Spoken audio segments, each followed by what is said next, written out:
Let's write cinema story. सोचो एक ऐसा एक्टर जिसे कभी लोग सीरियसली नहीं लेते थे, जिस पर मीम बनते थे, जिसकी हरकत पर लोग हंसते थे।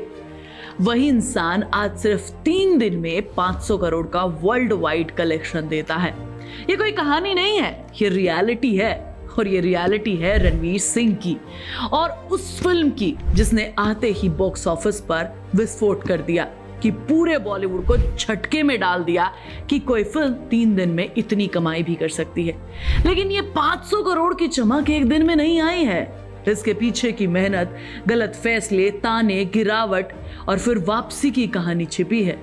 एक ऐसी कहानी जो किसी फिल्म से कम नहीं लगती है। साल 2010 एक बिल्कुल आम सा लड़का इंडस्ट्री में आता है बैंड बाजा बारात फिल्म के साथ। ना कोई फिल्मी खानदान, ना कोई बड़ा सरनेम, बस अपने दम पर एंट्री करता है। उस वक्त किसी ने नहीं सोचा था कि ये लड़का आगे जाकर इतना बड़ा तूफान बनेगा, 500 करोड़ का तूफान। लेकिन पहली ही फिल्म में उसकी एनर्जी, उसका कॉन्फिडेंस और उसकी स्क्रीन प्रेजेंस ने लोगों को महसूस करा दिया। वो परफेक्ट हीरो नहीं था, लेकिन जो था रियल था, और शायद यही वजह उसकी सबसे बड़ी ताकत बनी। फिर धीरे धीरे उसने अपने आप को साबित करना शुरू किया। लुटेरी में उसने शांत, दर्द भरा कैरेक्टर प्ले किया, जिसे देखकर लोगों को पहली बार तो लगा कि ये लड़का सिर्फ उछलने कूदने वाला नहीं है, इसके अंदर गहराई है। लेकिन असली गेम तब बदला जब उसकी मुलाकात हुई संजय लीला भंसाली से। उसके बाद जो हुआ वो इतिहास बन गया। गोलियों की रासलीला, रामलीला, बाजीराव मस्तानी, पद्मावत, इन फिल्मों ने उसे सिर्फ स्टार नहीं बनाया, उसे एक ऐसा कैरेक्टर बना दिया जो हर रोल में खुद को बदल सकता है। लेकिन कहानी का दूसरा साइड भी था। जितनी उसकी फिल्में बड़ी हो रही थी, उतनी ही उसकी पर्सनालिटी पर सवाल उठने लगे। लोग कहते हैं कि ये क्या पहनता है, ये हर जगह इतना ओवर क्यों रहता है, सीरियसली कोई लेता ही नहीं था। यहाँ तक कि उसकी पर्सनल लाइफ को लेकर भी मजाक बना दिया। दीपिका पादुकोण के साथ उसकी केमिस्ट्री पर लोगों ने उन्हें ट्रोल करना शुरू कर दिया।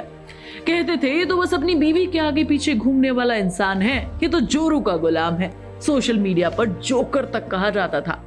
लेकिन इन सारी चीजों के बीच जो एक चीज लोग नहीं समझ पाए वो ये थी कि ये आदमी कैमरे के सामने एक्टिंग नहीं करता, वो जीता है अपने कैरेक्टर को।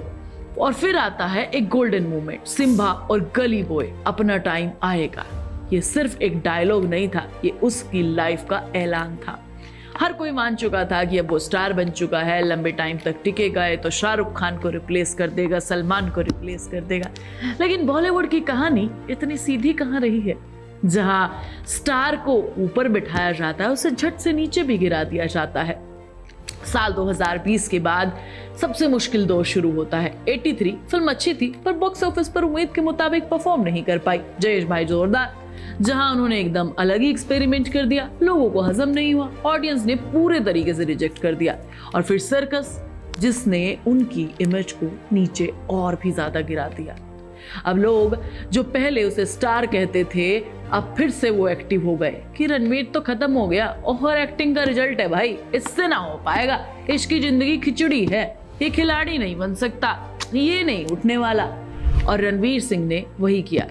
उसने आसमान का रास्ता नहीं चुना, उसने सेफ फिल्में नहीं की, उसने रिस्क लिया। और उसने रिस्क लेकर फिर से प्रोजेक्ट चुने, जिसके बारे में शायद लोग बहुत कम सोचते हैं। धुरंधर आती है और 3 ही महीने बाद धुरंधर 2 भी आ जाती है और बॉक्स ऑफिस पर छप्पर फाड़ कमाई करती है। लेकिन तुम्हें क्या लग रहा है कि ये तो सिर्फ एक खेल, एक मूवी का खेल है? नहीं, आगे आने वाले टाइम में भी उन्होंने अपना रास्ता कुछ अलग ही चुना है। भारतीय सिनेमा में जहां हॉरर अभी तक पूरे तरीके से एक्सप्लोर नहीं हुआ, वहां एक 300 करोड़ के बजट की फिल्म बनाना अपने आप में पागलपन है। और इस पागलपन का नाम है प्रलय। रणवीर सिंह की सबसे बड़ी फिल्म यहाँ पर आने वाली है।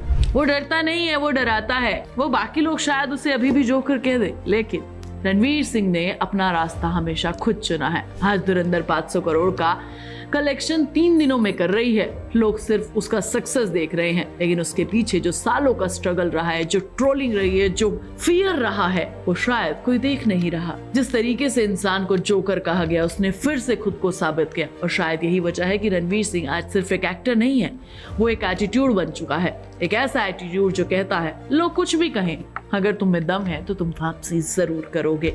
अब सबकी नजर प्रलय पर है। क्या ये फिल्म इंडियन सिनेमा का चेहरा बदल देगी? क्या ये साबित करेगी कि बॉलीवुड भी इंटरनेशनल लेवल का हॉरर बना सकता है, या फिर वो एक रिस्क बनकर रह जाएगी? जवाब जो भी हो, लेकिन एक बात पक्की है, रणवीर सिंह फिर से गेम बदलने आ चुके हैं और गेम खेल रहे हैं, और इस बार सिर्फ जीतने के लिए। मैं तुम्हें नेक्स्ट वीडियो में मिलूंगी, तब तक तुम चैनल को सब्सक्राइब कर लेना, वीडियो को लाइक और शेयर कर लेना, और प्लीज बेल आइकन दबाना मत भूलना। आप सुन रहे थे let's mike more than radio.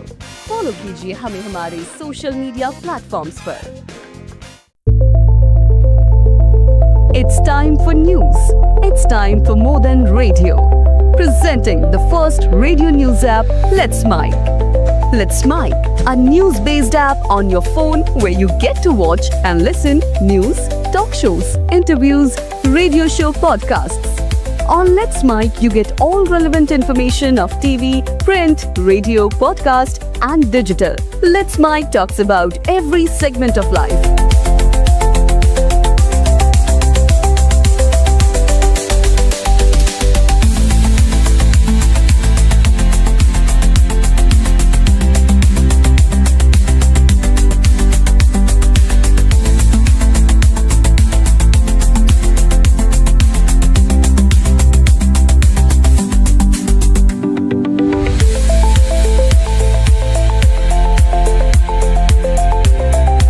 Download the app now from Play Store. Available both on Android and iOS mobile phones.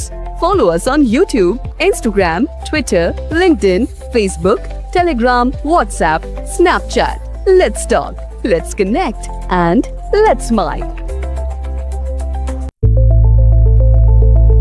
It's time for news. It's time for more than radio. Presenting the first radio news app, Let's Mic. Let's Mic, a news-based app on your phone where you get to watch and listen news, talk shows, interviews, radio show podcasts. On Let's Mic, you get all relevant information of TV, print, radio, podcast, and digital. Let's Mic talks about every segment of life.